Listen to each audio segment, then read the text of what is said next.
السلام علیکم ورحمۃ اللہ وبرکاتہ۔ زکوٰۃ کے متعلق ایک بہت اہم مسئلہ ہے۔ گزارش ہے کہ اس سوال کو بھی سمجھیں اور اس کا جو صحیح جواب ہے اسے بھی سمجھیں۔ مسئلہ یہ ہے کہ ایک شخص ہے جس کا نام زید ہے اور ایک شخص ہے جس کا نام بکر ہے۔ زید نے بکر کو 5000 روپے دیے قرض کے طور پر۔ زید نے بکر کو 5000 روپے قرض کے طور پر دیے۔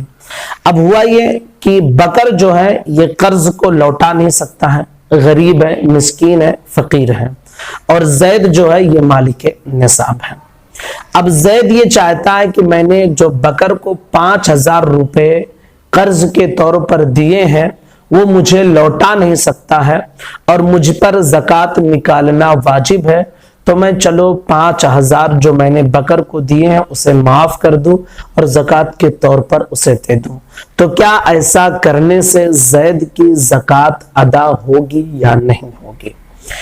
اس مسئلے کو آپ سمجھیں۔ امید کرتے ہیں سوال آپ کے سمجھ میں آ گیا ہوگا۔ جواب یہ ہے کہ پہلی چیز اور بنیادی چیز آپ یہ سمجھ لیجئے کہ زکوٰۃ کے لیے جو بنیادی شرط ہے وہ یہ ہے کہ جب آپ زکوٰۃ کی رقم نکالیں تو اس وقت زکوٰۃ کی نیت کرنا ضروری ہے، ٹھیک ہے۔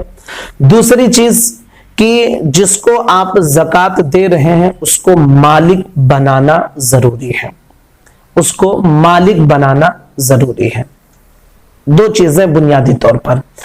اب زید یہ چاہتا ہے کہ میں اسے معاف کر دوں اور قرض کا جو پیسہ بکر کے پاس ہے میں نہ لوں اور زکوٰۃ کے طور پر اسے دے دوں، تو ایسا نہیں کر سکتا ہے۔ کیوں؟ اس لیے کہ پہلی چیز کہ جب اس نے زکوٰۃ اس کو جو ہے قرض کے طور پر دیا تھا تو اس وقت اس نے زکوٰۃ کی نیت تو کی نہیں تھی۔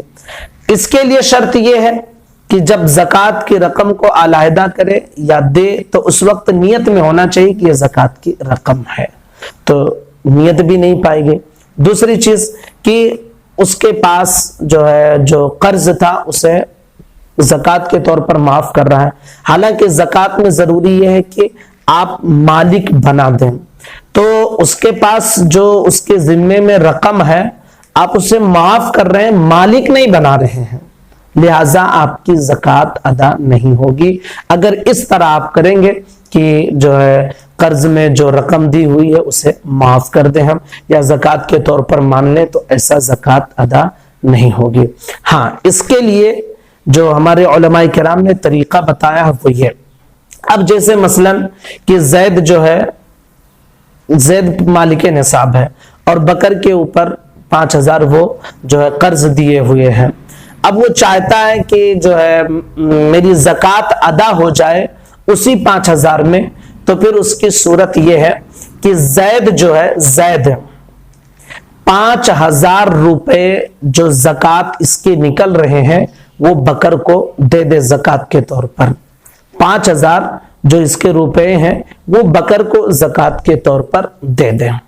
اب بکر کیا کرے کہ جو قرض 5000 زید کا باقی تھا وہی پیسہ اٹھا کر زید کو دے دیں، تو اب ایسی صورت میں ہوگا یہ کہ اس کی زکوٰۃ بھی ادا ہو جائے گی اور بکر جو قرض تھا وہ قرض بھی اپنا ادا کر دے گا اسی پیسے میں۔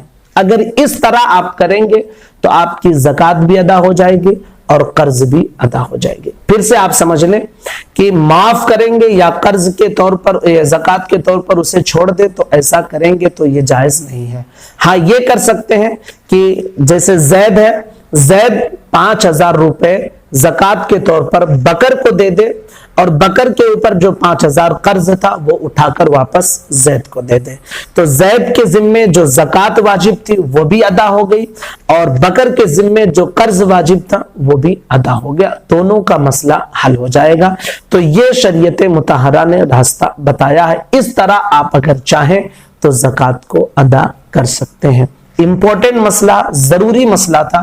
گزارش ہے کہ اسے بار بار سن کر آپ سمجھیں اور دوسروں کو بھی شیئر کریں تاکہ جو اس طرح کے مسائل میں الجھے رہتے ہیں ان تک صحیح معلومات پہنچ سکے۔ السلام علیکم ورحمۃ اللہ وبرکاتہ۔